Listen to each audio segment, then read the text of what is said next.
गोष्ट खरी लय भारी।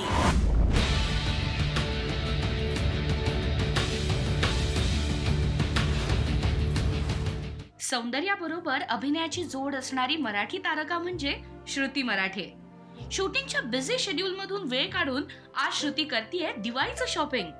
शॉपिंग तर झालं, आता तिलाच विचारूया यंदाची दिवाळी कशी साजरी करणार आहे ती। एक सर्वात खास गोष्ट आमच्या दिवाळीच्या वेळेस असते की आमच्या इथे भाऊबीज खूप मोठ्या प्रकारे साजरा केली जाते। कारण आईची सगळी भावंड, माझी भावंड, आम्ही सगळे एकत्र येऊन एक 25-30 जण असतो आणि आम्ही सगळे जमतो भाऊबीजेच्या दिवशी। ओवाळणी होतात भावांना आणि मस्त डिनर असतं, followed by a good nice dinner at a place.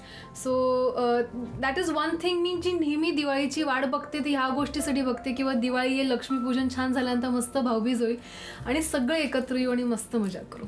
लहानपणीची दिवाळी सगळ्यांसाठीच खास असते। तुझ्या बालपणीच्या दिवाळीबद्दलच्या काही खास आठवणी आहेत का? लहान असताना दिवाळी म्हटलं की पहिली गोष्ट म्हणजे सलग 15 दिवस सुट्ट्या मिळतात शाळेतनं, ही पहिली गोष्ट मला आठवते। त्यानंतर घराची साफसफाई सुरू होते। अर्थात मी लहान असल्यामुळे फार काही करायची नाही, पण एक असताना आई साफ करत असताना मध्ये लुडबुड करायची, थोडीशी ना इथे मदत करायची तिथे मदत करायची, किंवा आई जेव्हा फराळ करायची, चिवडा म्हणा, करंजी म्हणा, चकली म्हणा, लाडू म्हणा, तेव्हा मध्येच जाऊन हळूच एक करंजी चोरून आणायची किंवा चिवडा थोडासा खाऊन यायचा वगैरे। दिवाळीचा फराळ सगळ्यांचाच फेवरेट असतो, तुला पण फराळ नक्कीच आवडत असणार।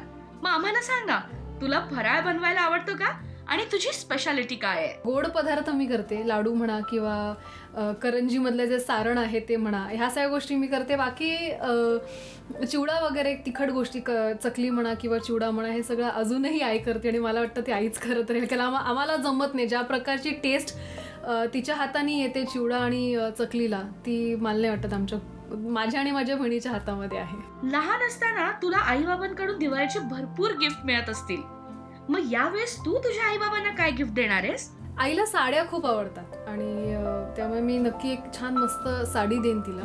बाबांना नाही माहिती काय अजून देणार आहे, पण त्यांना सुद्धा एक छान लक्ष्मीपूजनासाठी हाकोबाचा किंवा लखनवी कुर्ता वगैरे जर मला मिळाला तर मी नक्की देईन बाबांना। लय भारीच्या सगळ्या प्रेक्षकांना दिवाळीच्या खूप खूप खूप शुभेच्छा। गोष्ट खरी लय भारी।